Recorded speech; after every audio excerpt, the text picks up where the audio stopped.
La mamá de mi mamá. Hacía un frío espantoso. Era invierno y el viento chifloneaba por las calles del pueblo.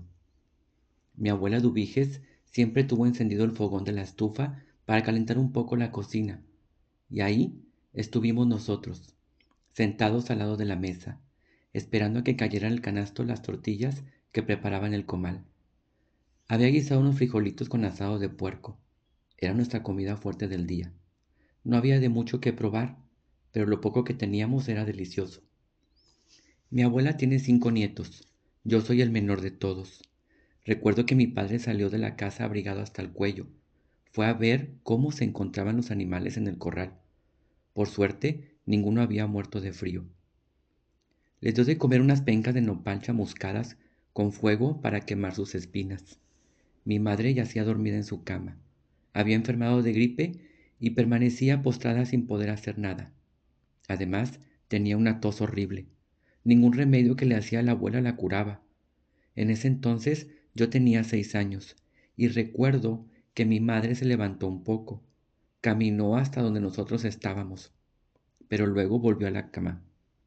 Mi abuela le dijo en voz baja, pensando que no la escucharía nadie: ¿Cómo fuiste a ser tan enfermiza, Gloria? Y le pidió a Dios que ninguno de sus nietos se enfermara. Por eso nos alimentó bien, para que creciéramos fuertes. Preparaba un café de olla y el olor se esparcía por toda la casa, pero solo ella lo bebía. A nosotros nos daba té de canela con leche de cabra. El día que mi madre ya no pudo levantarse fue cuando el sol ya calentaba un poco más por las mañanas y las hojas de los árboles estaban verdes en sus ramas. Todo florecía allá afuera, menos mi madre. Ella siguió enferma. De pronto no hubo más alegría en sus ojos. No pudo resistir más a la enfermedad. Murió un mes de abril, a los pocos días de haberse ido el invierno.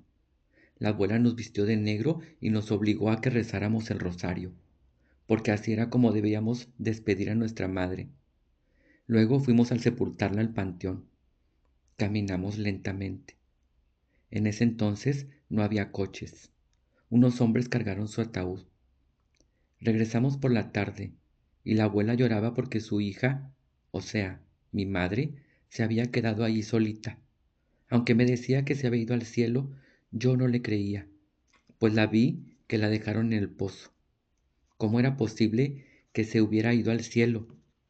Así pasaron los días, entre llantos y rezos, para que mi madre lograra pasar al otro lado. Que se vaya en paz. Busca tu camino, Gloria, decían las señoras que llegaban a encender unas veladoras y a rezar el rosario. Estuvieron yendo al menos 3 veces por semana durante un mes. Si algo tengo desde pequeño es que puedo oír muy bien las conversaciones de los adultos. Así es como aprendí mucho de lo que decían las gentes. Un día oí que la abuela le platicaba a una señora que vivía cerca del río. Su nombre era María. A mi hija Gloria la parí con mucho dolor y estando yo sola. ¿Cómo que sola, doña Dubiges? Sí, María. Andaba yo en el río lavando la ropa de mis otros chamacos y de mi difunto esposo, y que se me revienta la fuente. Pues ha de usted creer que ahí mismo tuve a mi hija. Me recosté en unas piedras grandes, hasta que salió la huerca, llorando de asustada. La bañé ahí mismo con agua fresca. Luego corté el cordón umbilical, la amamanté un rato y después eché al canasto la ropa que ya había lavado. Me regresé caminando por la vereda, con mi hija cargada en mi brazo derecho y en el izquierdo traía el canasto de la ropa limpia. No fue hasta que llegué a la casa que la amamanté de nuevo. Ay, doña, pues eso sí le creo. Ahí mismo, donde sea que le toque a una, dar a luz a las criaturas. Yo todos los tuve en mi casa. Eso sí, bien gritones mis hijos, y bien necios. ¿Quién los viera ahora que han crecido? Todos se fueron. Ya hasta se olvidaron de una. No más vienen cuando tienen problemas o necesitan dinero. Oiga, doña, ¿y hace cuánto que nació Gloria? Pues mi hija ya tenía apenas 27 años. Mi Gloria se me murió jovencita. Ahí me dejó a los 5 chamacos y pues ni modo, voy a criarlos hasta donde yo pueda. No más que a mi yerno no se le ocurra irse con una vieja, porque entonces, ¿cómo le hago? No, doña Dubiges, esperemos que no. Pero pues usted sabe que su yerno es joven. ¿A poco cree que no se va a ir? Tiene que rehacer su vida. Eso sí, usted dígale que tiene que llevarse a los chamacos. Usted no puede mantenerlos sola. Usted ya está grande. Que se los lleve. Digo yo, si acaso se junta con alguna muchacha. Pues sí, pero ¿qué le hace una? Ojalá que Dios me dé vida para verlos crecer. Ya de perdido hasta que puedan ellos hacer su vida solitos. No había pasado ni tan solo un año de la muerte de mi madre cuando mi padre ya andaba de pajuelo, besuqueándose con cuanta señorita del pueblo se encontraba. Las muchachas tienen la culpa, decía mi abuela. Ahí andan de ofrecidas, pero ninguna viene a cuidar a los chamacos. A ver, que les diga a él, que tiene 5 huercos y que van juntos con el paquete de su padre. Pero pues este nomás anda jugando con ellas.